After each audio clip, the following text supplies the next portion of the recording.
Unless you are a real estate agent living under a rock, you've already heard about the NAR settlement. And in fact, you might already be tired of hearing about it, but today's video is going to give you a sneak peek preview into a private training that I do every single week for people in my downline and other team leaders, not just at LPT Realty, but really anywhere. It's a very select small group, and it's just sort of my initial thoughts on everything that's going to go on and how the business is going to change, and then we have a little mastermind discussion on it. And this is something that I normally wouldn't put on this channel because it is a private training that I don't generally open up to the public, but the stuff that we go over in this are absolutely game-changing, and I think are going to help provide people with a great avenue or a great route to go whenever these changes are dropped. So if you've been living in the dark, or you're not 100% sure, your broker's not mentoring you, your mentors aren't mentoring you, nobody's giving you any direction, this is a video that you absolutely need to see so that you can start making and preparing for the changes that will be happening most likely in July. If you don't feel like you're getting the training and mentorship that you need wherever you are at, you are always welcome to reach out to me. All of my contact information is up on the screen.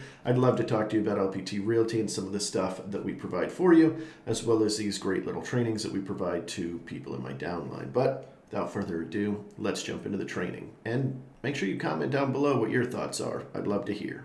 Let's get into it. All right, so did real estate just change forever? It's a rhetorical question. I think it does.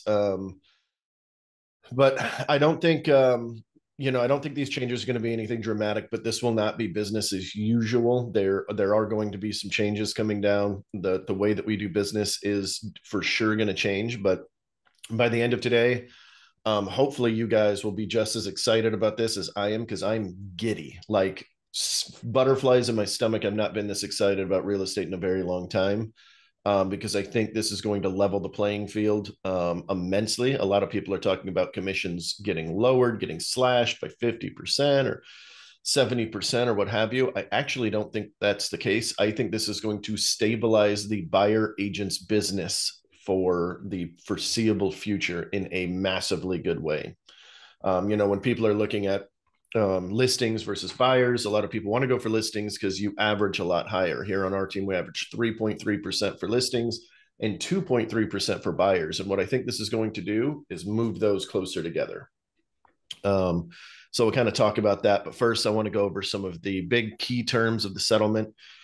So first and foremost, all of this is pending court approval. We need court approval, and court approval is probably going to take a couple of months, but court approval is extremely, extremely likely because they would not produce this out to the world and tell everybody that a settlement has been arrived to unless they've already talked. The lawyers are trying to wrap this up. The ones that are actually causing the suit, they're wanting to start getting paid apparently, which was, for anybody that didn't know, 33% of every dollar that will be collected will go to the lawyers. So it's something like $157 million for the first set of settlements, and then it's going to rise from there. But point is, changes are expected to happen mid-July 2024. That's what they're pushing for right now, assuming that the courts approve it in time. A lot of times courts will take 2 to 3 months to approve something like this, especially at this caliber. But the settlement came a lot quicker than everybody expected as well. So maybe the courts are ready to just call it done. And if you guys have questions as we're going, please stop me, say something, raise your hand in the chat, something like that.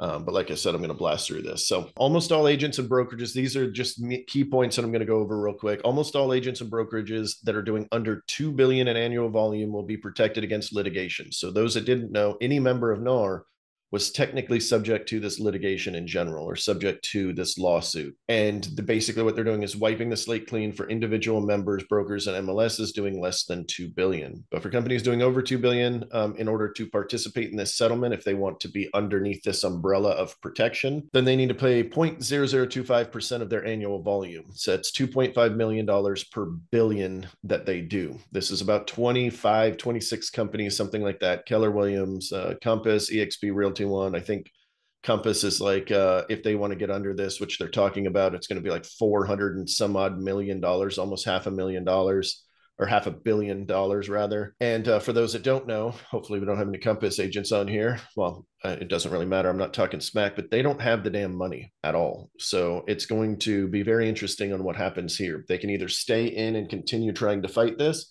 or they could pay this off. Luckily, Compass is, like a lot of these companies, are publicly traded. So they will be able to raise funds if they need to. So if you are a Compass agent, it's not the end of the world. Berkshire Hathaway and Home Services of America are specifically named exceptions of the settlement. They are not allowed to go under this, apparently, or they're refusing to. So Berkshire Hathaway has already, Warren Buffett has already said that he's going to fight this till the end. I don't know if this lawsuit changes his mind because he is a smart man. And doesn't like losing money. So I'll be really surprised if he stays in this. NAR is forced to pay $418 million over about 4 years. NAR states that the NAR dues will not go up this year. But guys, I looked at the reserves, I looked at the money that they have and the money that they collect, and I think it will have to go up in 2025. Especially if we lose a lot of agents this year because of this settlement. There are going to be a lot of people that will probably migrate out of the industry as change is a little bit difficult and people just don't want to learn it. So a lot of hobbyists and part-timers, as you will see, will probably get out. But that being said, I don't think the dues will go up very high. Based on what I was looking, we've got 1.8 million members right now. You can kind of do the math on that. I think it'll be fine. I think it'll be a slight increase, if any. And it should be fine. Okay, so here are a couple of the big changes. The biggest one that I think is affecting our industry, a lot of people are talking about the other one. I think this is the bigger one that affects us, and that's that buyers agents must use a buyer broker agreement prior to any touring with any property. And the buyer broker agreement must state a percentage or a fee of some sort. We can no longer leave it blank or say whatever the seller is offering. That's how we've trained in the past. In fact, a lot of the agents on my team are probably still doing it that way, where we just leave it blank and we say, hey, don't worry, the seller's agent usually pays us. So that's kind of how this goes. We are no longer allowed to do that starting whenever this is getting approved. You will have to have a buyer broker agreement.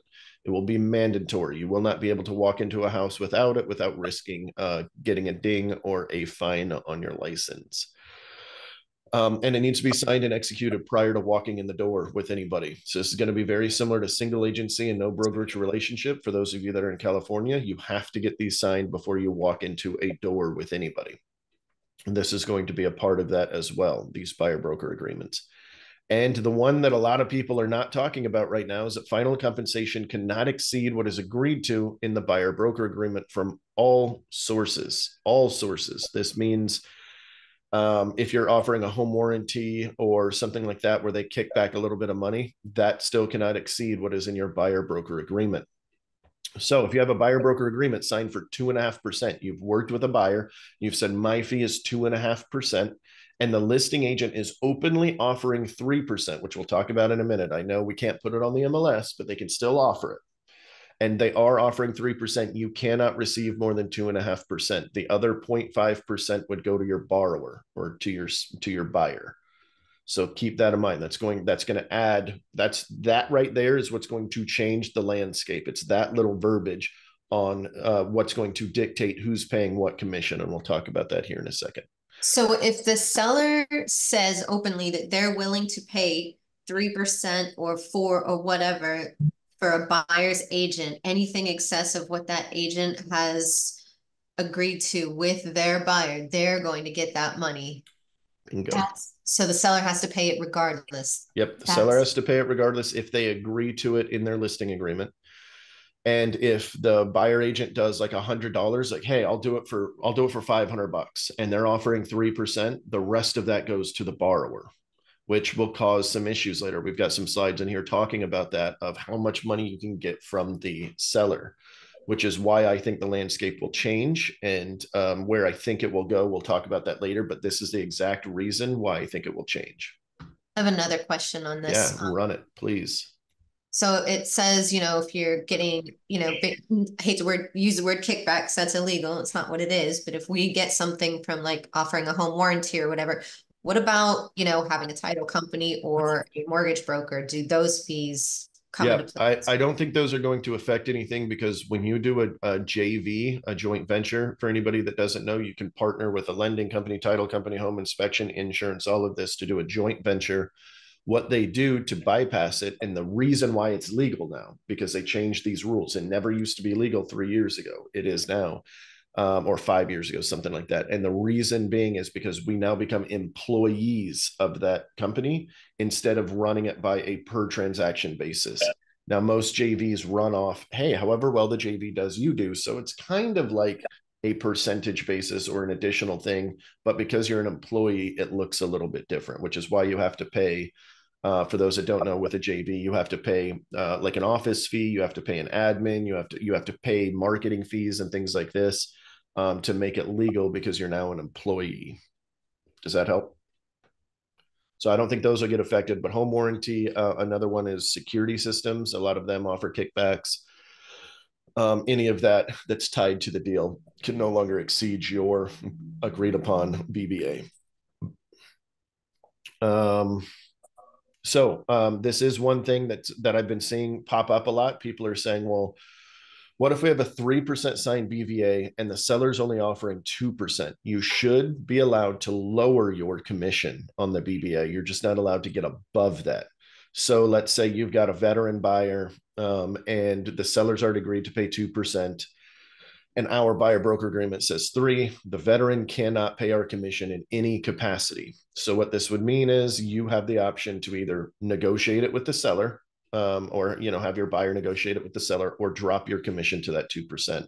I have a feeling in heavy VA areas, if the listing agent puts a percentage on there, this could be a popular option, but it could also just be negotiated in. Um, this includes, I don't know what the second is. This includes listing agents showing their compensation on the MLS is no longer allowed to be displayed on ML. Okay, that shouldn't be, that should be in another slide, but that is what the next thing is that I don't know why it's not in here, but basically the listing agent can no longer show their compensation on the MLS. So the MLSs will actually be required to remove the compensation button, tab, section, whatever you want to call it, completely. And it cannot be anywhere on there. So the way I'm interpreting this, a lot of people are saying, well, I'll just put it in the document section that nobody else sees. As I'm understanding this, that is not allowed. In fact, the MLS now has a duty whenever this drops to specifically call out any third-party companies that try to use their data to show commissions. So, other people saying, hey, showing time is going to allow us to do this, or some other matrix. If they're pulling from the MLS in any capacity and they try to do that, they cannot. So Zillow cannot do this, realtor.com, any of that. They're supposed to let the attorneys know, or the courts know, if anybody does that. It doesn't mean that it can't happen completely. It just means the MLS has to report it, and it's going to be part of their responsibility to report that now. I saw some agents talking about doing it on like their broker's website, just from other agents within their brokerage. Has anything been said about that? Yeah, that's a good question. So right now, there's not any data. I couldn't find anything in the 108-page settlement that specifically mentioned that. So when we look at NAR rules right now, one of the rules is that we are allowed to distribute listings and all of its information to our brokerage members in full capacity and full disclosure of whatever we're offering and whatever information we want. And we can even do that before it's listed on the MLS or listed publicly. So that's been a rule that's been in place for quite a while. So what it looks like to me, and I don't know this is purely conjecture. What it looks like to me is that yes, brokerages will be allowed to do that because it's not a third-party site. They're not gathering the information from the MLS. They already have the information. They own the information. That's going to kind of put a little twist in things too, of what that is going to look like, especially for cloud brokerages that don't have a great source. They're going to need a great source to connect them together, which is actually kind of interesting, being that LPT just started creating Connect 2.0. And I personally believe that Robert Palmer is going to be selling that to other cloud brokerages, but I don't know that, again, purely conjecture. I could be completely wrong. So please don't go. When I read this, it looks to me like, they agree to not to create, facilitate, or support any non-MLS mechanism for, for this purpose. Like I think it even goes further. If you are a realtor at all, I don't think you're allowed to do it in any way. When I read it, it's got a lot of parentheses and a lot of, there's a lot to it, but I don't see, it looks to me like they've even closed that loophole, even though I know Robert Palmer said that he kind of left that a little open. I think it's even more close than that. Okay. And it might be. That's a good point, Justin.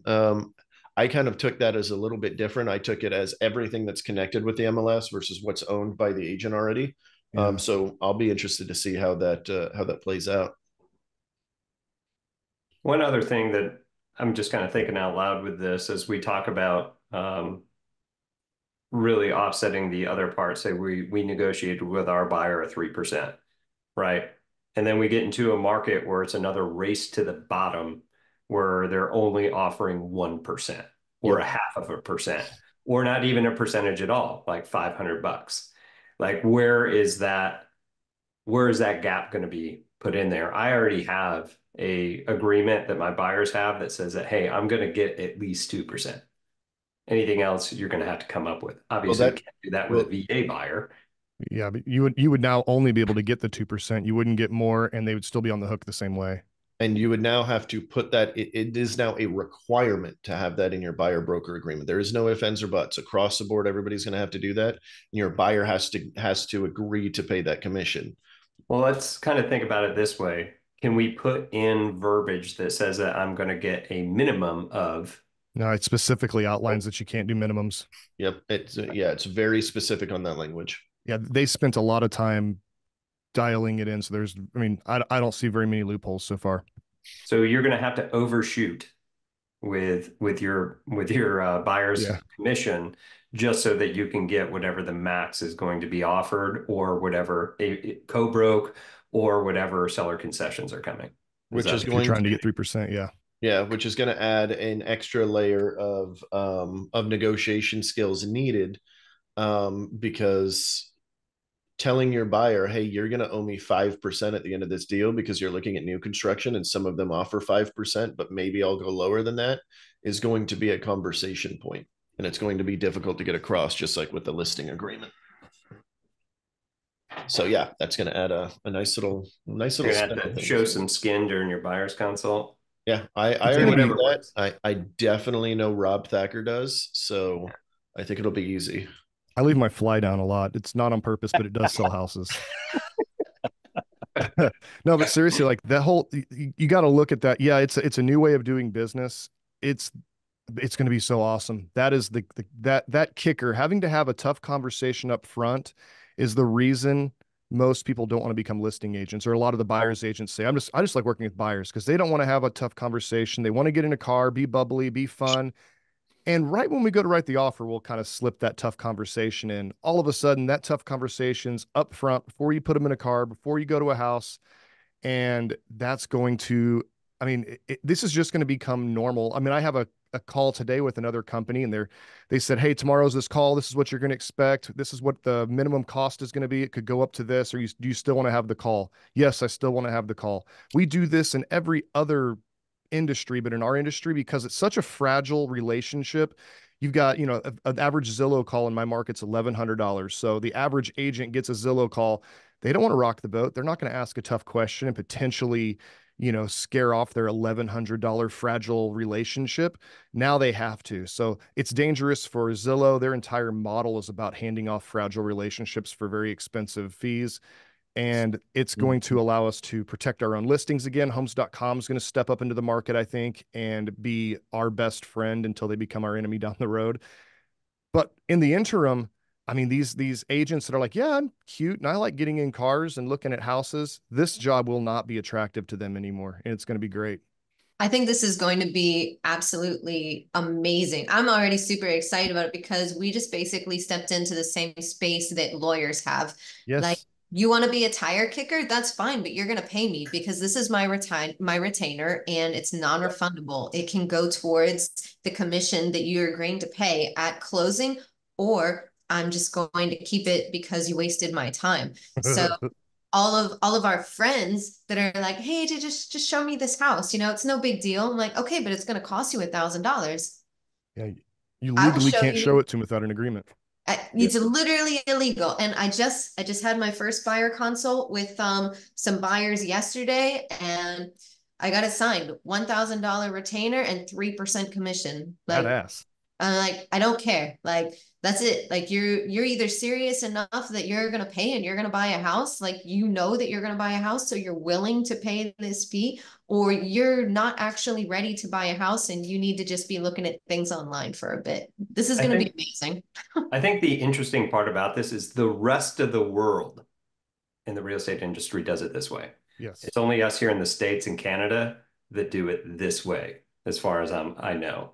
But they have to negotiate the buy side. They always have. We're just the weird ones. Well, not anymore. Hey, can you tell me, Andrew, that BBA they're working on, is it a permanent BBA or is it a one-time showing BBA just to get somebody in the door? Because I imagine there's going to be people that go, yeah, I need you to sign this really quick while we stand in the driveway.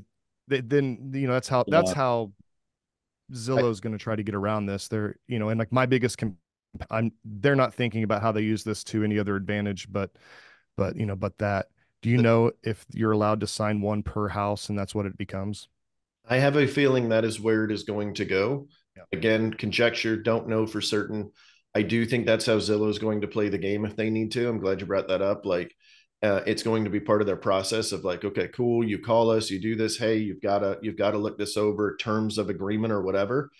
Um, and the language is so barren in here that I don't know for certain if they're going to be able to do that with its users before they even call, like in their terms of agreement, when they sign off Yeah. on that. I don't know if that's going to be something they can do of like a blanket, you're going to use one of our reps and this is your buyer broker agreement already signed. I don't think so, because the intent is that we explain it to them. We have to educate our buyers. So I don't think they'll be able to go that easily, but you know exactly what happened with like TRID in 2015, where they had certain rules and then they laxed up on them later. So I'll be interested to see how that plays out. There'll be disruptors in this, like the big players like Redfin that doesn't want you to ask them about financing before ever looking at a home. Like you're going to have these people that are coming in trying to short the system. Yeah. So it'll be interesting to see. Yeah, I agree. Okay, so implications for buyers and sellers. The settlement would preserve choices consumers have regarding real estate services and compensation. That's the entire point of this thing. After the new rule goes into effect, listing brokers and sellers could continue to offer a compensation for buyer broker services, but they cannot be communicated on the MLS. So for anybody that's curious, yes, the seller can still offer whatever they want to offer. Nothing, for all we know, nothing could change in that realm. Nothing. It could always, in certain areas, they could always offer, or most people will offer it. Although with everything we're about to talk about here in a minute, I don't think that's where it's going to go. And I don't necessarily think that's the smart play either. And we'll talk about why in a minute. The settlement expressly provides that sellers may communicate seller concessions, such as buyer closing costs, via the MLS, provided that such concessions are not conditions on the use of or payment to a buyer broker. That is another big one, meaning they can say, yes, I'm offering 4% concessions to the buyer, and the buyer can do whatever they want with those concessions, including pay their agent. But it cannot say we're offering 4% for closing costs and 2% for buyer agent fee or anything like that. Or they can't sneak it in there in any way. It can be a blanket closing cost, just like it does now. This one thing that's going to be really cool about the way that works is networking with other real estate agents is going to become valuable again. Mm-hmm. Oh yeah, that's true. Yes. It became so separated, but now if you have a pocket, you become very valuable if you have a lot of friends. That's true. Some additional things I wanted to point out. There are going to be certain policies that are going to need to be rescinded or modified. For those that don't remember, Article 16 and 16-16 in particular says exactly what it says on the screen. Basically, they're not allowed to negotiate commission during the contract. That is obviously going to have to change with this new standing. Okay, so Article 16 is designed to protect sellers and listing brokers from having purchase offers held hostage by cooperating brokers demanding a higher commission to be paid by the listing broker. So in the past, we couldn't say, hey, I noticed you were only offering 1%. Here's an offer contingent on you bumping that up to 3%. That was illegal. That's why we've never done it. That's why we called first and tried to negotiate it before an offer came out, if you guys have ever done that. So that is obviously going to have to change because the verbiage does specifically state that they can negotiate the commission in now. So they're going to have to revamp some things. And this isn't the only one. This is the biggest one that I noticed that is going to have to get changed right away because it's one of the bigger ones.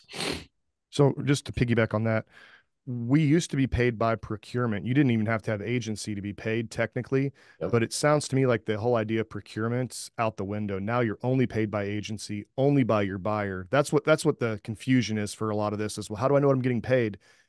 The seller technically never pays you. Well, there's an option 3, but nobody's really went into it.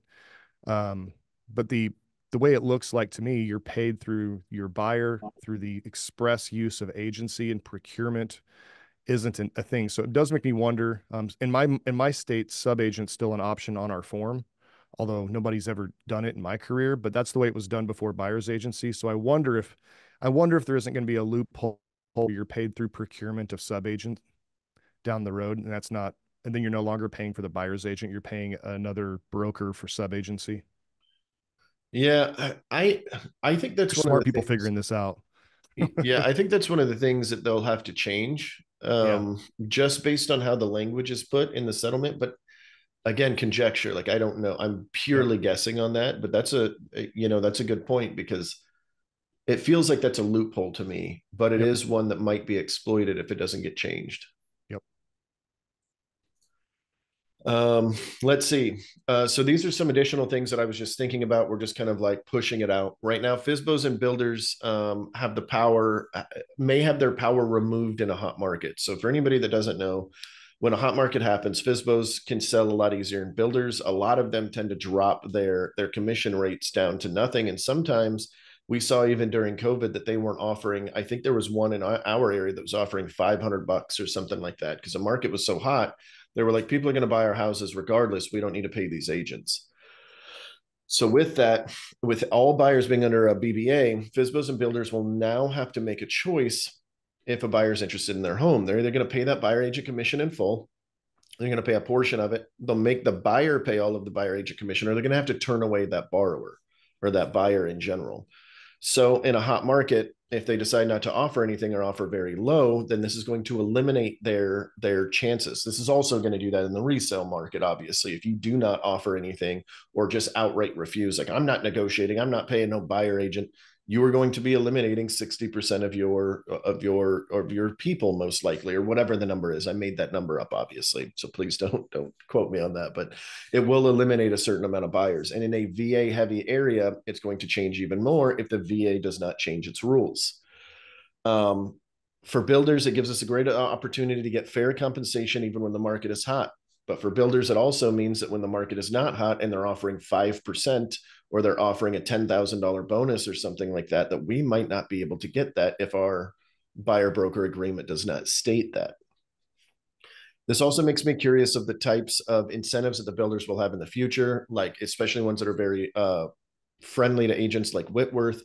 Will they offer to pay the buyer agent commission directly or contribute a portion automatically? I don't know what that's going to look like.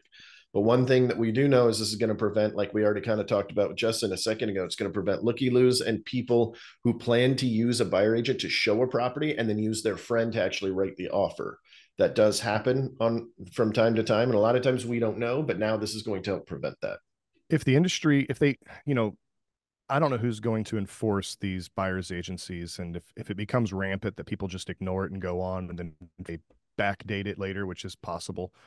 But if they do it, it's going to make it so that you either have to lawyer up really quick with an agent or you're forced to go back to open houses. So open houses are going to have a tremendous value for capturing clients if it's enforced. I just don't know how they're going to do it.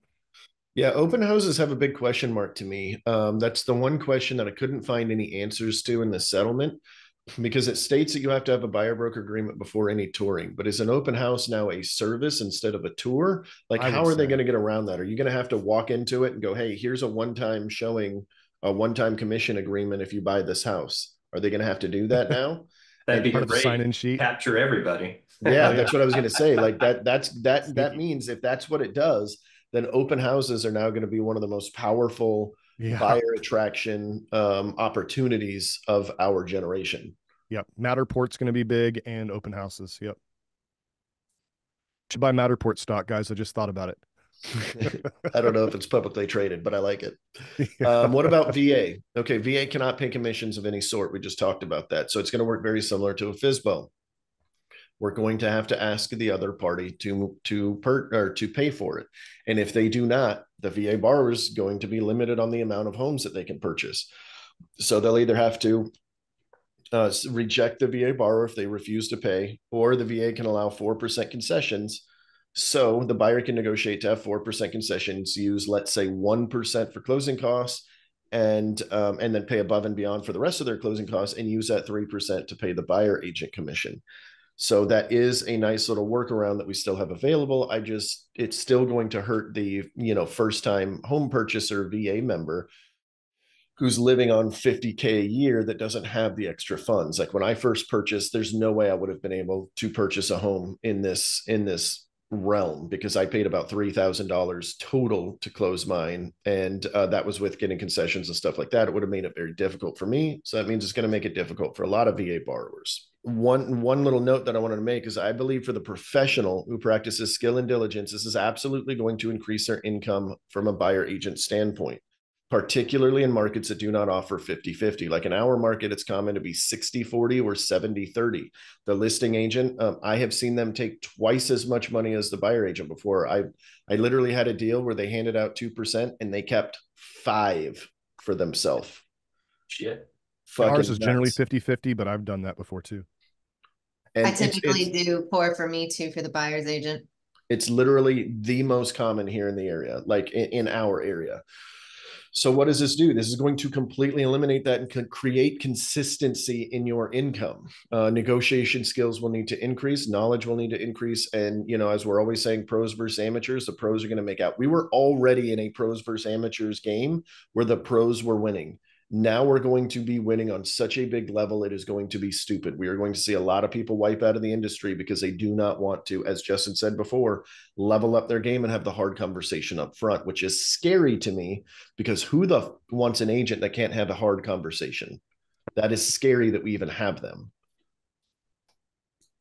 I mean, honestly, the whole reason this thing, I think, honestly came about is the low value perception of a real estate agent. The perceived value is we're free, it's a buyer's agent. So the market doesn't expect much out of free. They're not going to go shop and look, they're not shopping around to get the best free deal they can get. They just go, yeah, well, you're my friend's family member's daughter that just got a license. Cool. You're an agent. And that's how they see us. This is going to up that, where the public over time will start seeing a cost, which then will see us as a value. They'll expect more. I feel like this kind of came out of sorry, Mongo, go ahead. Go ahead. No, go for it, man. I feel like this kind of came out of the really good market. Mm-hmm. Where you had the FSBOs, you had those people. They're like, man, this guy did a FSBO down the street and got an offer in 3 days or 3 hours probably. And I paid this agent plus another agent on top of that. It's the greed of the consumer that came out that really pushed this. Further on top of that, the ones where I gave away, like I took 4% for myself and I paid 2%. The only reason I didn't put 0 on there is protecting my professional reputation. Because, that's it. Because I didn't need to pay a commission to get a buyer for that house. I had 30 offers on the table. I mean, one of those is going to be unrepresented. One of those will pay their agent's commission. One of those, you know what I mean? We only needed 1 seat to be filled. So that's 1 butt. And I could have paid myself that full 6%, but I put my professional reputation on the line. If you go further and you say, well, what was in the best interest of my client? Probably wasn't paying myself 6%. But, if you imagine imagine if you hired an attorney and your attorney goes, this is probably what you should do, but I'm not going to recommend that because it would hurt my professional reputation. As a fiduciary, we should be making those decisions regardless of how we play with other real estate agents in the long term. So to me, the fact that it's not even shown anymore allows us to truly be a fiduciary. Which is super interesting, because like when this first came out, everybody's looking at it going, oh, they're crazy, they're money grabbing, they're doing all of this. But when you really look at it objectively, they made a lot of good points in that it wasn't what this was intended. This is not how real estate was intended. It was intended to be a fiduciary, at least for a large chunk of the folks. If you watch the forums right now, everybody's like, well, how do I even know what I'm getting paid? And like that alone shows that they're focused on the commit. And it just sells the point home that they're shopping and technically a commission, even though we know we can't control what buyers do. They can see everything online. The agent's mind is still steering on best commission, bonuses, and so forth. As soon as you have this conversation, that's their first thought. It just goes to show, the more I read this, the more I think on it, the more I agree with the DOJ. And I'm not sure what you guys are seeing with your markets as well outside of here in Northwest Florida, but we started seeing a race to the bottom with buyer's commission. It was usually capped at 4%, and we started seeing it go below that. So really pick a good time for that Ours to has really been bounce 3. back. Ours is generally 3. Yeah. When I was in 2.75 to 3. Ohio, that was the same thing. So Yeah. So let's talk about a couple of examples. We're going to talk, example one is going to be the listing agent pre-negotiates total commission for both parties. And option 2 will be they only negotiate their own side, and then prep the seller to request to contribute to the buyer agent commission, which is the direction I think it's going to go. In the old way, I would be asking for, 6% from you, Mr. Seller. But this way, I'm only going to ask you to commit to 3%.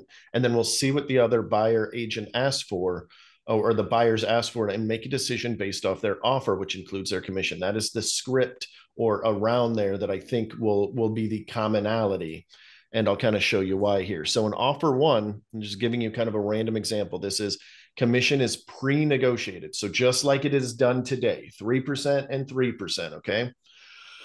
If the buyer asks for 4% seller contribution to the buyer's commission, so the buyer agent has a 4% agreement, and it's a $450,000 offer, that's $12,900 is already pre-negotiated, and $4,500 in excess buyer agent commission. In this example, they're paying the whole thing.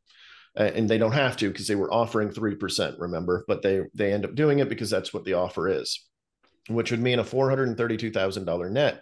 Whereas a buyer agent or a buyer that asks for 2% seller contribution, it would look like this at 430,000. I know these are two different numbers. Just bear with me. 430,000. That's 12,900 is already pre-negotiated. And that's 8,600 to the buyer agent, because remember, they only asked for 2% in their buyer agent commission in this agreement, and 4,300 to the buyer because it was pre-negotiated. The buyer broker agreement states that he only gets 2%, but since 3 was negotiable, the remainder goes to the buyer. And this can cause issues with the lender if the contributions are limited. And this would net the seller 417,100. So it's not helping the seller to offer the agency commission pre-negotiated is what it looks like to me. We can run this number backwards and forwards, different numbers. And then here's what it looks like if it is not pre-negotiated. Same offer. First one says 4% contributed to the buyer agent, 450, 18,000 buyer agent commission for a net of 432. The difference here is in the second category. The buyer asked for 2, $43,000 offer, 8,400 buyer agent commission, 421, 600 versus 417, 100. We are saving the the seller, what is it, $3,600 or what, $4,300. So the exact same situation when we do not pre-negotiate the deal can possibly help our seller more, which is our duty. That's the direction I think this is going to go. I think over time, I think all the way until about January, people are going to be fumble fucking their way through this. I think eventually it will transform to where a large majority of people are going to not pre-negotiate on the seller side, but say, hey, you're only going to sign 3% today. That's my fee. I need you to be aware that you're going to pay probably up to 3% or whatever the market dictates in your area. So we're going to put that in the estimated net sheet so that you can see, and don't worry, I'll crunch all these numbers, but we need to make sure that we are discussing the fact that they might be paying a buyer agent instead of just walking in. A lot of agents are going to do what I'm about to say. They're going to walk in and say, no, you don't need to worry about any of that. I'm only 3%. That's it. That's all it's going to cost you. Sign here. And then they're going to walk away. They're going to get an offer that says, pay this buyer agent 3%. And the person is going to fight them because they're going to say, no, you only told me 3%. I'm not paying this guy. And it's going to screw the consumer. A lot of agents are going to do that. A lot of weak agents are not going to do their damn job. And it's going to be awesome for all of us. So what happens if I decide to pre-negotiate a commission for the buyer agent when I list a property? When a buyer agent asks, how much is the co-op commission? This is This is straight from Robert Palmer. I copied it right from his thing. I thought it was pretty good. My seller is willing to entertain all requests for contribution to buyer agent commission. Please submit it with your offer. I think that's the best response. We prep our sellers. We let them know, hey, they're going to ask for a commission most likely. If they do not, awesome. Even better for you, but that is now a negotiable item. So when we're doing our consultations and we're talking about, it's not just price, it's how long does it take to close the property, when is the closing date is important, what the repair limits are important, and who's paying title are important. We're now going to have another one. Who's paying the buyer agent commission and how much? This is going to be a negotiable item, just like everything else. I don't think it changes that much from that standpoint. I'll take that one on Eric. Hey, Eric. So the way that I think that's going to work is you're the listing agent. You still have to get a buyer's agency signed, some sort of agreement signed before you show the property. I still think you have to give them, just like we have broker disclosures in my state, you still have to tell them what all their options are, and they still have the right to choose from your entire menu, because ultimately they're the ones that are going to be paying for it. Whether or not the seller will agree to, it's another story. So you would treat every buyer coming in business as usual. Wouldn't matter if they were a sign call on your property or they were a lead that you got through any other source. You would still treat them the same way. They'd have their option to buy agency. Since we're not paid by the seller, we're paid by the buyer. Does that make sense? Which will change the landscape. And I didn't see the chat, so I'm glad somebody was paying attention. Yeah. It's going to change that landscape a little bit too. With how that's being done, because now instead of going to the listing agent to save money, which is still a common thing people think, which is bananas, now it's going to be wildly clear that they are not saving money. I think just to further go into Eric's question, because I do a lot of these where I'll represent the buyer and seller, I would just submit, because especially if you're in like a multiple buyer situation, you would just do the spreadsheet and say, your offer includes this commission, amount, whereas another offer, included whatever, and just show them the numbers. And, if they tell you, they want you to lower whatever, you just tell them, I have a signed agreement with the buyer and this is what it is. Like, that's it. Everything's already signed off on. So pick the offer that you want to go with. It's interesting, I think, just because the conversation now, and I'm sure those that have been listing centric for a while, is like, hey, if you bring the buyer, are you going to lower that commission? Because we pre-negotiated at 6% or whatever that you had. Now it's a conversation to go, hey, I'm going to represent the buyer the same way I'd represent any buyer. So expect that whatever the market is at the time, like, this is what I'm going to do. It's not going to save you any more money this way or the other. So do what's best in your best interest. Yep. Which poses a really good question. And I didn't put in any slides, but it's been something I've been pondering for a couple of days, is how is dual variable going to work now? So dual variable means like, hey, for instance, I'm going to do this at 6%, but we already have a couple of people interested. I'll tell you what, Mr. Seller, if one of my people purchases, because I've already got a few people interested, I'll lower that down to 5%. So how does dual variable work now? So I don't know how that's going to change. I didn't see anything in the settlement that stated anything, but I think just gone. Like chapter 16, it might have to change too. What's up, Justin? I think it's gone, because that would only allow you to do option 3. So you could like go, hey, if I brought somebody, this would be what it looked like, but it'd be a handshake agreement, because unless you did the option 3 where you already put in a 6% commission, but still, if you're offering that, then it has to be paid to the buyer. I don't think there's a spot in there that allows you to do that anymore, unless you're just doing it on a handshake and doing the option 2 with knowing that's going to be negotiated later, and you just go, yeah, wink, wink.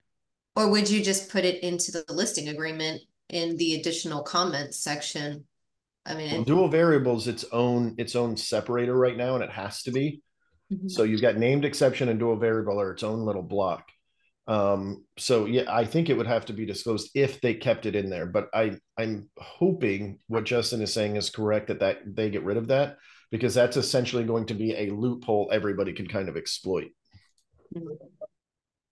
And that's all I got for the presentation portion. So now it's just open discussion, which we've already been kind of doing.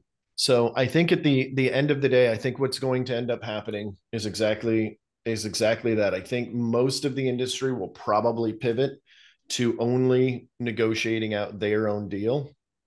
on the listing side, and it will be up to the buyer too. And I think that's just going to be the conversation we have. Hey, there are some changes in real estate. Used to be you'd have to pay a guaranteed X% of whatever I charge, and I pay the other person out of that. But now what we're going to do is you're only going to pay me, and then they're going to negotiate to pay for their side, which means you might have to pay for that. But Mr. Seller, don't worry, most of the time that's going to work in your favor. And it probably will, unless a bunch of buyer agents go around charging 4%, which is going to be interesting in a buyer's market where sellers need the buyer. It used to be, it's like, okay, cool, I'll do a 50-50, I'll pay them 3%. In heavy buyers markets, when I first started in the industry, it was still rounding out of a pretty heavy buyers market. And you would see some people offering 3.5% and 4%. It wasn't uncommon for the listing agent to take 2%. This is going to change that dynamic in both a hot market and a cold market, a buyer's market and a seller's market. It's going to change the dynamic massively. Because if it's a heavy buyer's market and you need the agent, and the agent comes in and goes, I'm the best buyer agent in town, I've got more buyers than everybody, and I charge 5%, and I'm going to get that out of the seller. And that's part of the negotiation tactic when you're sitting there and you say, Mr. Buyer, this is what you'll be responsible for paying for right here. But most likely we're going to get this completely negotiated into the deal, because right now it's a buyer's market. And let me prove it. Here are the last 15 deals I did where they paid for the buyer agent commission at 5%. So now the seller pays 3% to the listing agent and 5% to the buyer agent. That will happen. Yeah, you're going to see buyer's agents marketing, or, defending themselves in marketing and presenting like a listing agent. Which is exactly where we are going, at least on this team, is adding in USPs for buyers, just like we add USPs for sellers, unique selling propositions. Like Tim's got the guaranteed offer, for instance. We've got certified pre-owned, love it or list it, all of that. There's now going to be one for the buyers, which for those of you guys on my team will be talking about at the mastermind in depth. So that this way we have a smorgasbord of stuff.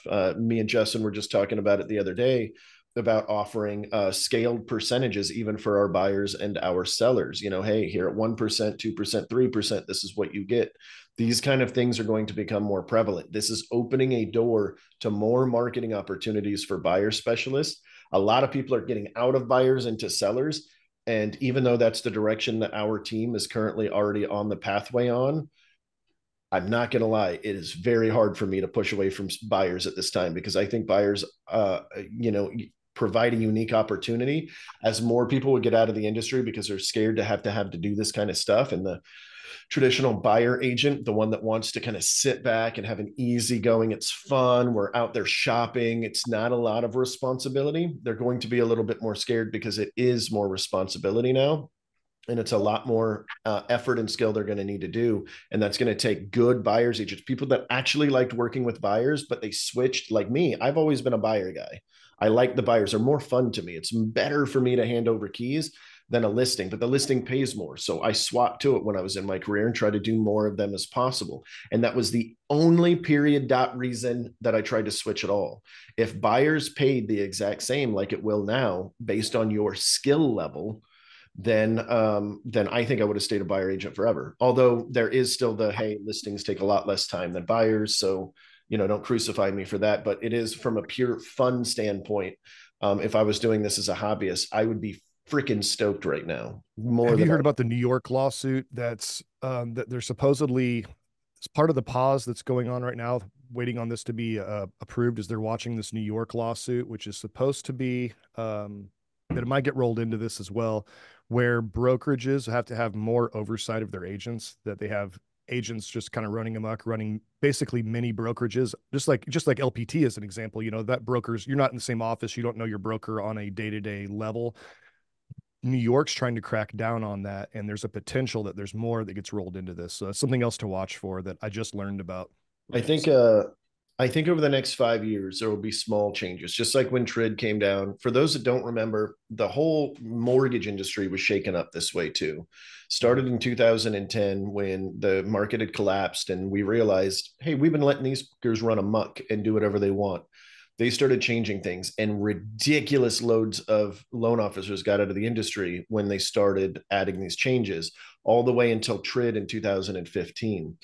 I remember I started in 14. So like I remember the changes happening and watching just LOs just drop out. People I was using, for the previous year or two were getting dropped out like crazy and going to go take bartending jobs and stuff like that because it was so hard in TRID.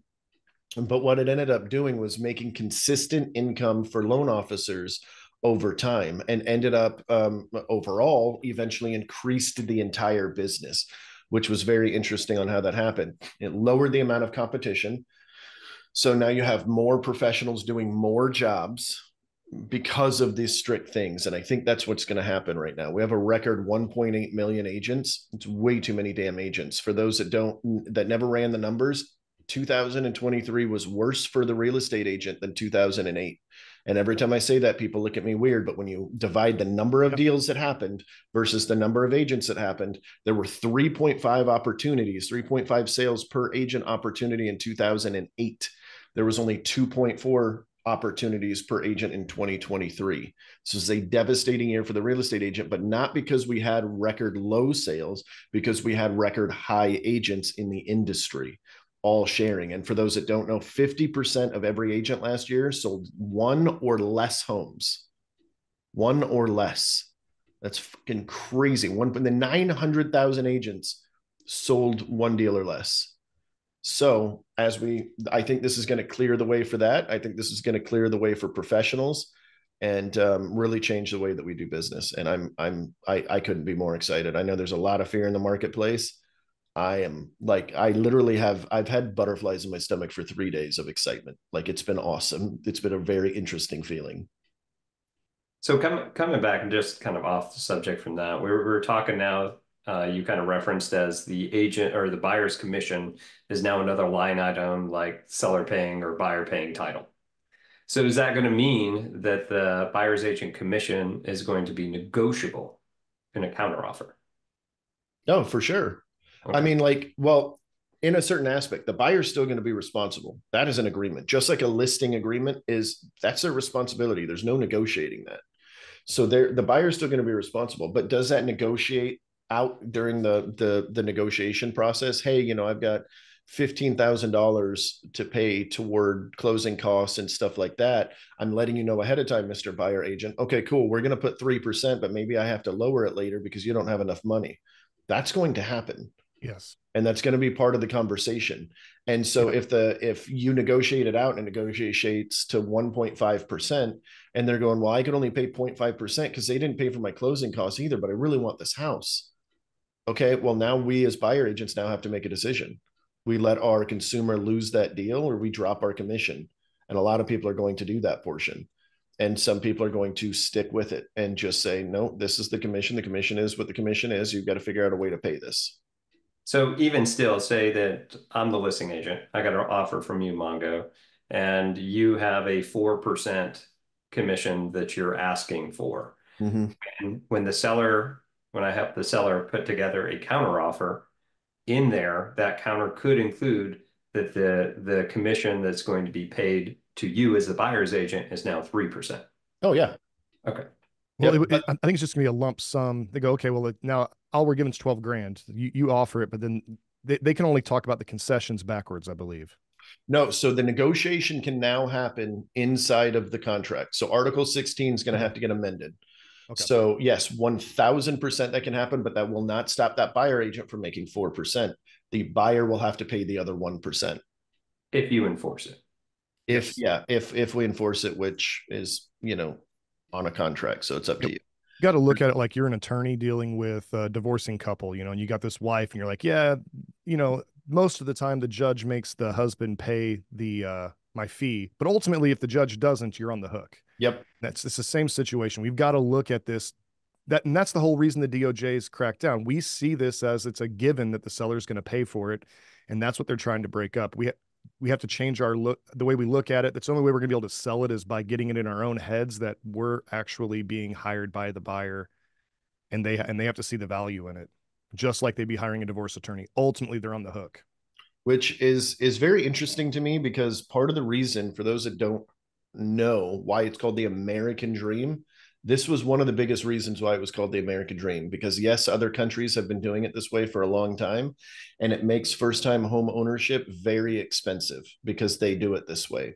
So that's very interesting to me, because the biggest reason why buyers could step in, I mean, hell, I bought my first house, I was making $38,000 a year. That's fucking nuts, dude. 30K a year, something like that, 35. I don't remember exactly what it was. Like, it wasn't much. And that's the reason why it's always been so attainable, is because that buyer agent commission was paid for by the seller. I'm putting that in quotations because we know that's not what it was. It was the seller's agent doing it. But that is going to change that landscape of the American dream. And most importantly, it's going to change the landscape of, you're not relying on somebody else's negotiation skills for your business. And that's the pro versus amateur thing, because how it was done before was, I'm a shitty fucking agent and I don't need the money because I've also got a full-time job bartending and I'm a stripper down at Sammy's. I'm going to go and list your home at 4% Sammy's. and give out 2% and keep 2%. We're no longer beholden to the fact that they have bad negotiation skills. Sorry, I missed whatever it was, but that's bullshit. Just talking. Just writing down Sammy's when I come down. It's too bad the Green Frog wasn't still open. Yeah, we'll take you to the El Matador. Just so a couple thoughts there. Financing options for the agent. So there'll be that'll be something I've heard of people talking about. Having a credit card they can swipe at close. Of course, there's bringing some fraud into there if you have extra debt people are taking on that they didn't disclose to a lender.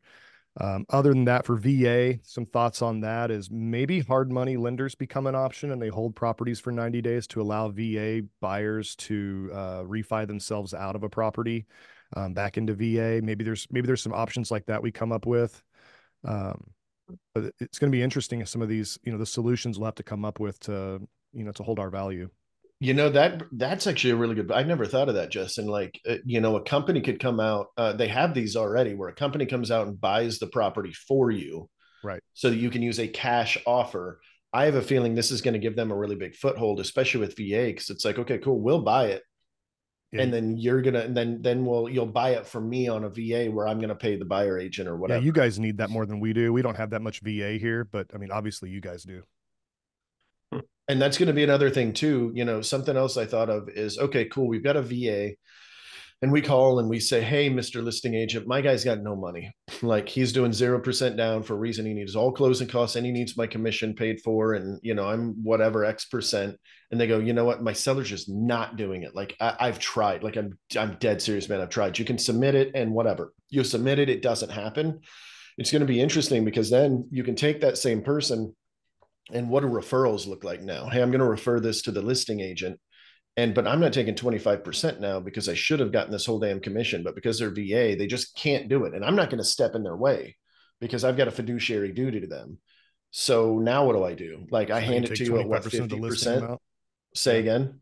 So you'd take 20, you'd be sending as a referral to take 25% of the listing amount, or 50. Yeah. Because it should have been your person. So, and then that person only negotiated 3% instead of 6%. That's interesting. Yeah. There's all sorts of, yeah. And then you can even go on the other end of just like, hey, we're listing agents. If you refer your client to me, we'll give you 50%. We get 6% on every deal. Like, that's kind of a weird little loophole. Yep. Could happen. I like that.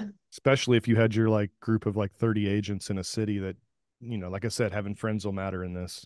Yeah. Yeah. Especially if you're in a city where they dominate and they're all close. Cause there are a lot of cities. Like, I remember when I went to Cannon, which is a small city, but the top 3 agents there were close friends, and they dominated. They ran something like 52% of the entire market. So if they got in cahoots and they said, hey, this is what we're going to do, we're all going to take 6%, and you just refer your buyers to me when you get them. It sounds also like you're supposed to send your buyer's agency in with your offer. Yep. Did you hear that part? Yeah. Yeah. I didn't see that part. That's interesting. I also saw people already requesting buyer agency agreements before showing the home, kind of like a pre-approval. That's going to happen, especially in a hot market. That'd be brilliant, because you can use that against, that's something that it exists on paper anyways, but you can use that as a, hey, Mr. Seller, Did you know that the average buyer just clicks on a random link on Zillow, and next thing you know, some really desperate agent pops up and goes and pops a door, and now there's strangers walking through your house? Well, with me, I make sure that everybody's got a buyer's agency provided. I mean, there's things that the public doesn't know about, and it could be business as usual. Real quick, it's like, damn it, what's that beer? The Schlitz beer. So Schlitz beer came out with a brown beer bottle. People were already using brown beer bottles, but they came out and said, hey, we use a brown beer bottle because it makes our beer stay fresher longer. Next thing you know, their sales skyrocket. All they did was take something that was common to the market and they branded it. So I always call it the brown beer bottle. That's what this is. You could take something like that and go, hey, Mr. Seller, yeah, everybody else will just let the randos walk through your house. But you could spin it. Yeah, and it's something everybody's got to do already. I like that brown beer bottle analogy. That's good. Yeah. And goes back into that USP thing we were talking about. These unique selling propositions for buyers is now going to be a thing. Like, hey, it wouldn't be uncommon now to go, hey, we're going to get a home warranty for you. We're going to make sure, whatever things you want to add in there. And this is why we charge 4% or 3%, 18%, like whatever the percentage is. There's going to be people that take advantage of this. I can almost guarantee at a big level, you're going to see listing agents still taking 6, not educating their buyers sellers, because the sellers aren't going to know any different. And then they're going to get a compensation package in their offering. And they're going to go, what is this 3% to the buyer agent? They're going to go, oh, well, that's what they charge. And somebody has to pay for that, either the buyer or you. And they're like, but I'm already paying you 6%. Why aren't you paying him out of that 6%? I thought that's how it worked, because they're not going to educate their seller. And then they're going to take 6%.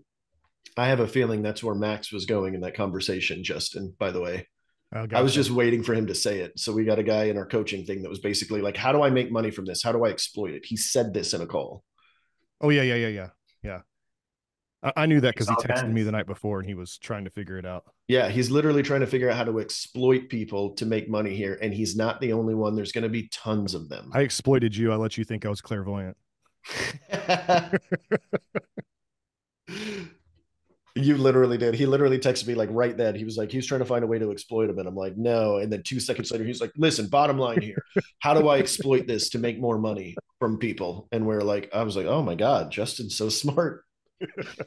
Knows everything. What other thoughts do we have? Does this clear anything up for everybody? Did this make things worse, better, help, not help? Let me ask you this, Andrew. I've got a guy that I'm working with, but he's basically using 3 realtors right now, myself included, a friend of mine, looking for a house. He said, first realtor that brings me what I'm looking for, I'll go with. How does this issue now take that out of the park too? Yeah, if he wants to step inside of a property with somebody, they're going to have to tie him to it. Now, are they going to have one-time showing agreement situations or one-time buyer broker agreements? Say it's just for this property. Probably it's going to evolve that way. In fact, the buyer broker agreement now already has location, address, stuff like that on there. So it could very well be a one-time buyer thing where it may not eliminate it that completely, but it would eliminate it from, it would eliminate most of it. But yeah, if there's one-time showing agreements that they've got to sign every time, they could potentially still do the same thing. Hey, Rob brought me this deal. Send me over that 1-page piece of paper. Da da da da da. I mean, the beauty of Tennessee is we've got the buyer agency agreement, and we put, here's our either flat fee or a percentage. So for me, watching everybody else on social media and Real Mastermind on Facebook go crazy, I'm like, and once this. What's funny, Rob, is people are going crazy, and that buyer broker agreement is in every state in America. It's not just Tennessee, dude. It's every state has it. Very few states use it. In fact, Florida is one of the worst proponents of it. So I think Florida is going to have one of the biggest wipeouts of agents in the country. Yeah. I don't mean to be excited about that. I have a question about the like the single showing thing. Because immediately my thought is, I'll go open a door for you, but it's going to cost you $100. If we're doing this for one day, you're going to pay me for one day. And if it's more than one property, it's going to be more than that. But is there a spot in there to be like, if you write an offer on whatever, then there's a commission agreement tied to that as well? How do you facilitate that if they're like, I just want to go, I'm sorry. Oh, I'm sorry. At the moment, there is not in the BBA, at least for the state of Florida. I don't know about other states. But what I think that will turn into is that's the retainer fee.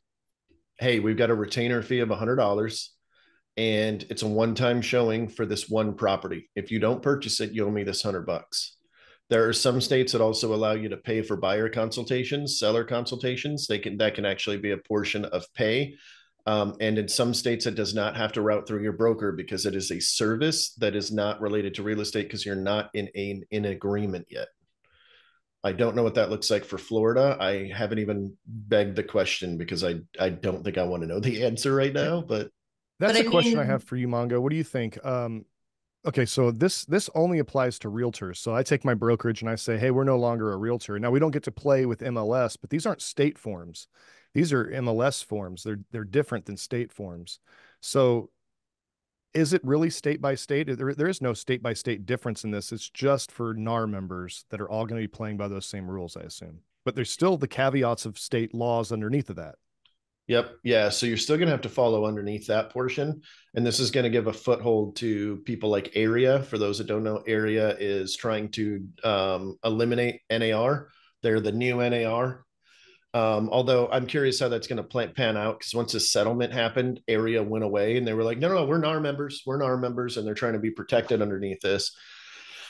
But does that give them a foothold to come back? Another great question. Does this give a foothold for areas or things like realtor.com, Zillow, homes.com is another good one to provide a global MLS. Gary Keller's been talking about a global MLS for 10, 20 years. We just can't really execute on it.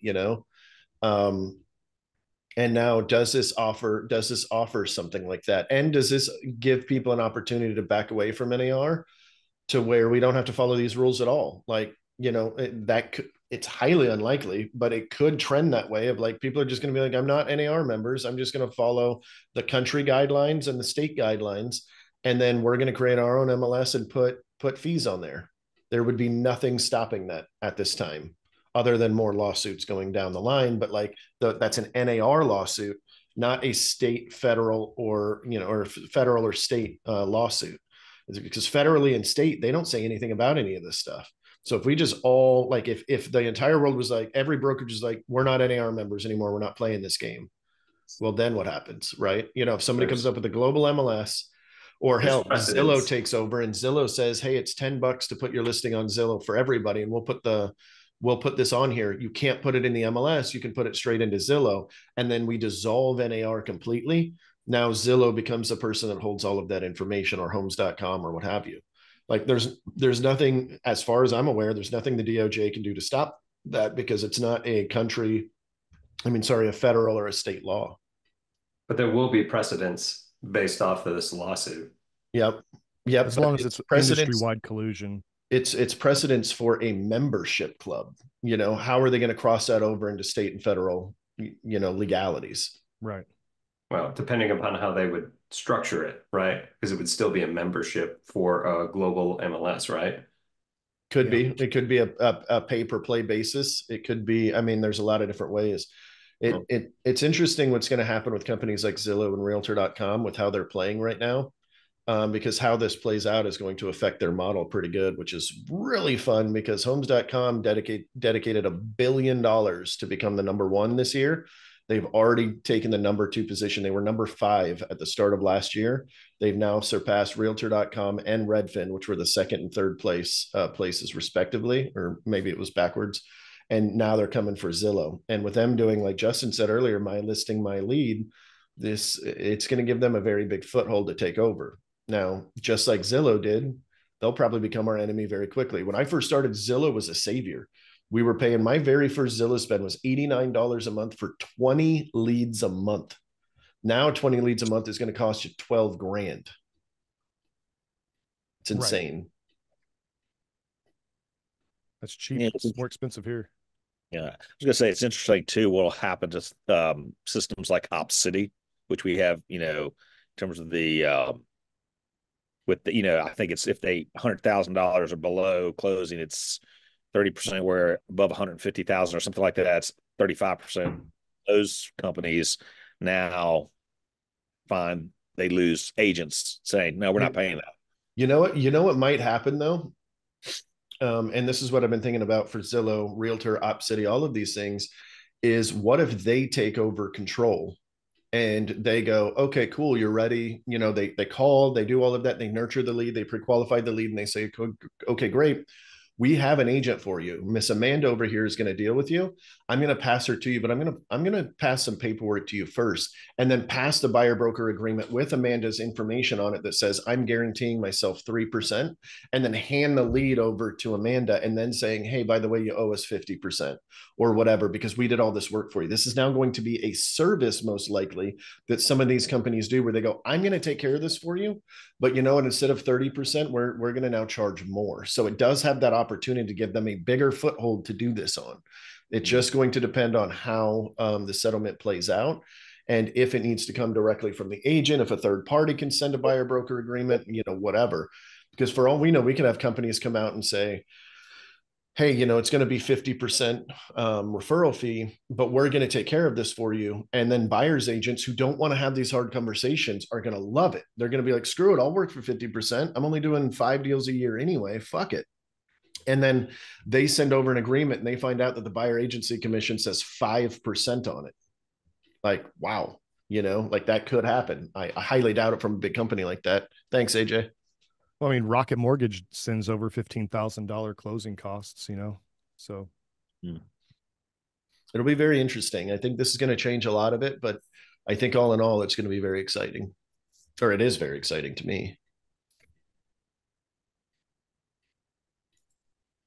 What else we got? Any other thoughts, questions, concerns?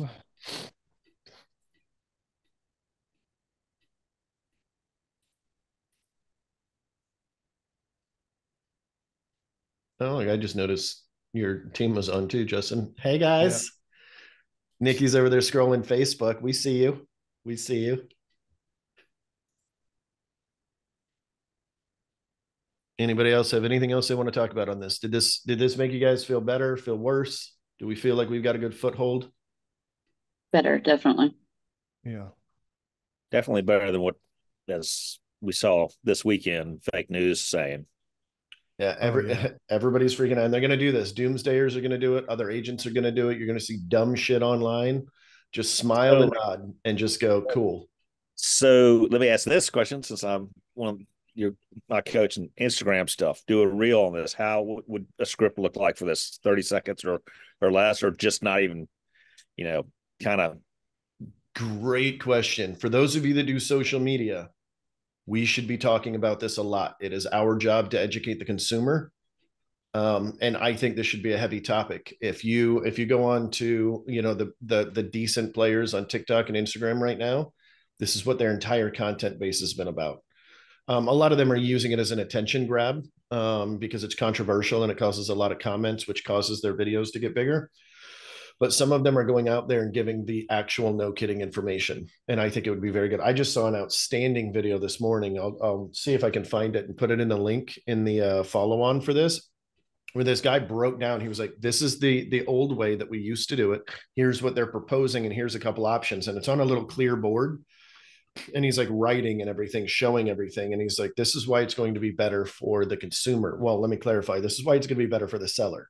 I think this is going to be much worse for buyers, but you know, we'll see where that cookie crumbles. There will be people that step in and do flat fee.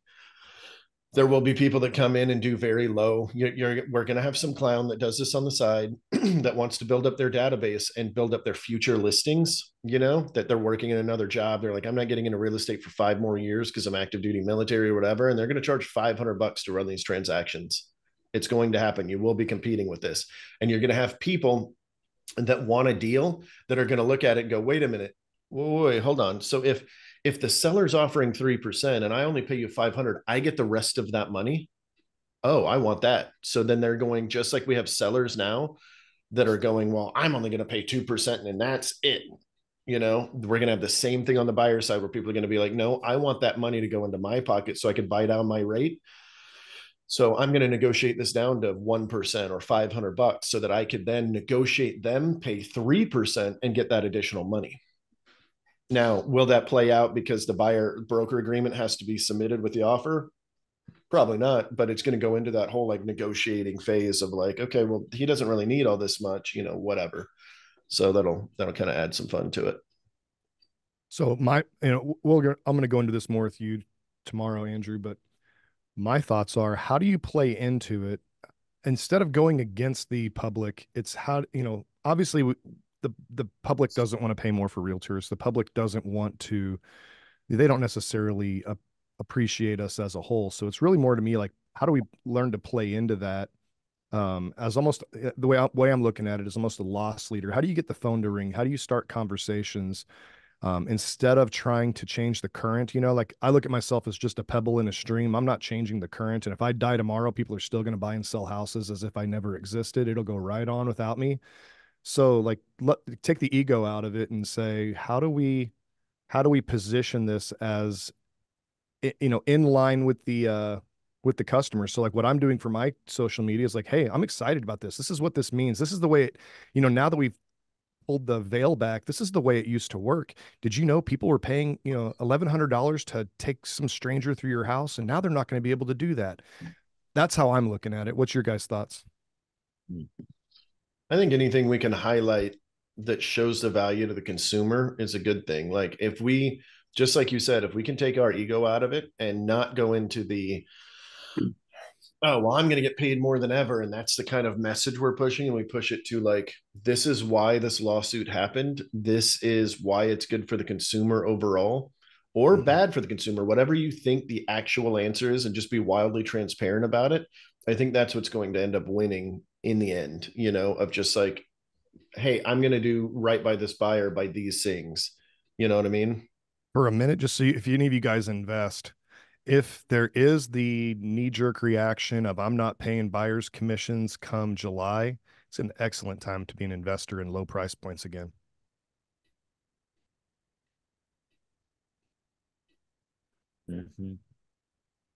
I think with that, to go off of what you were saying, is just having that USP, like it was saying before. Like, what do you do different than the door opener?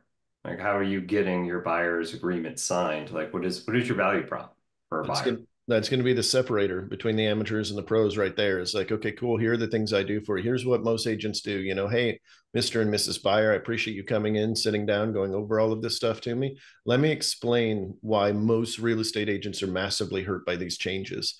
It's because most buyers agents were door openers. That's what they wanted to do. They'd open the door, they'd write an offer of whatever you tell them to. Maybe they would give you a suggested price, and then they'll get you through the rest of the deal. They'll fumble fuck their way through it. There'll be some mistakes, whatever, but no. That's not what we do here.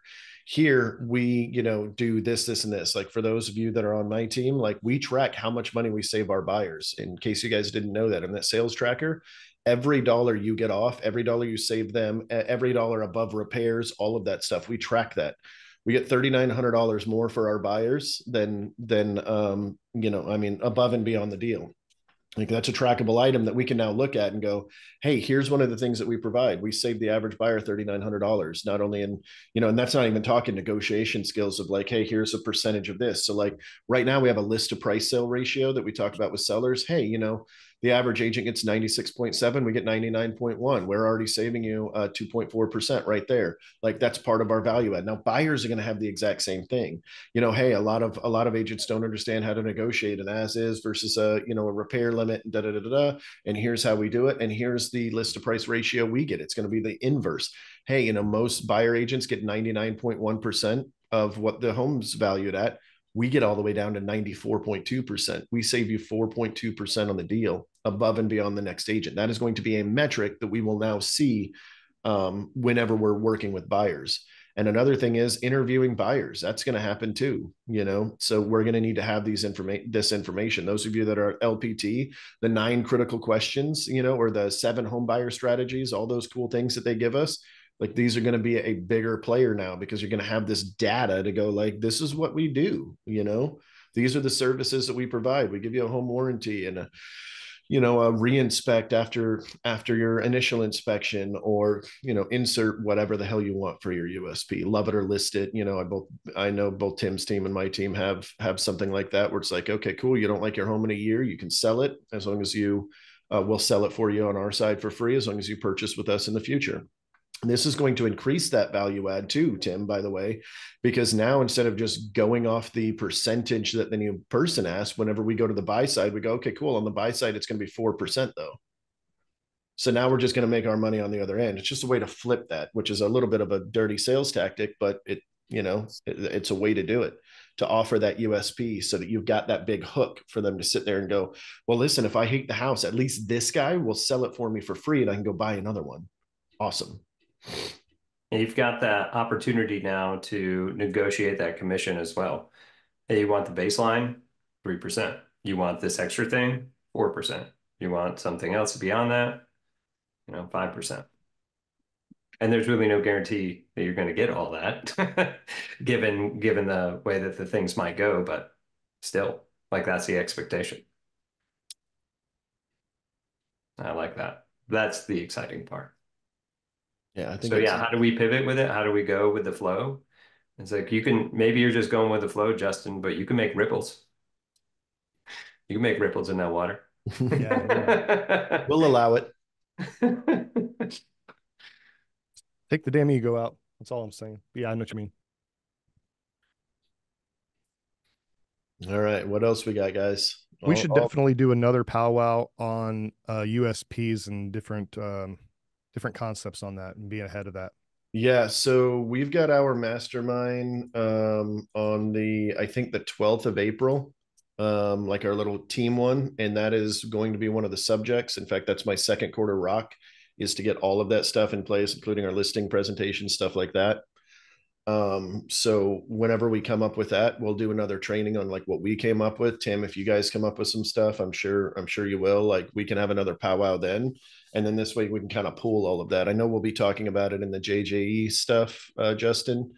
So any of that little stuff that we can pull, we're going to try to pull it all together and come up, with 2 or 3, maybe 4 programs for both buyers and sellers, and really revamping them. And I think that'll give us a big thumbs up, or a big foothold whenever these changes actually happen. And you do good enough job, just to boost the ego a little bit. You do a good enough job, the other agents out there are going to notice, and they're going to shift to what you're doing because buyers are going to you. It's all R&D, right? Rip off and duplicate. So you create a good enough USB, that's only going to help the industry. It's going to help the consumer because you're doing a better job. And you're going to have those other guys, like you had referenced before, that is like, how can I exploit this? What can I do to get the most out of these? Like, and then they're going to get kickback. You're going to see people doing the right thing and the wrong thing on either side. There's an opportunity here to really shine. And hopefully the industry moves in that direction. We have an opportunity for that. I agree. I think this is a super good opportunity. That's true, Justin. Yeah. Justin, you're always so full of good quotes. That one the other day, I want freaking painted on my wall that you said about leaders manage uncertainty. Yeah. Freaking love that, dude. Yep. Yeah. That was a conversation with my kid the other day. He doesn't want to work for somebody else. He wants to be a business owner, but he hates, like, literally gets sick over uncertainty. We surprised him with a Disney trip and he cried, like the idea that he didn't know what was going to happen that day, and plans changed. So I had this long talk. It's like, people will give you the fruits of their labor to not have to worry about uncertainty. Your job's to manage uncertainty for other people and make decisions and, in the face of uncertainty. And all of us, we wake up unemployed every day and don't know what we wing it every day, and we make plans and nothing ever goes to plan. So everything's uncertain, Yeah. I love it, man.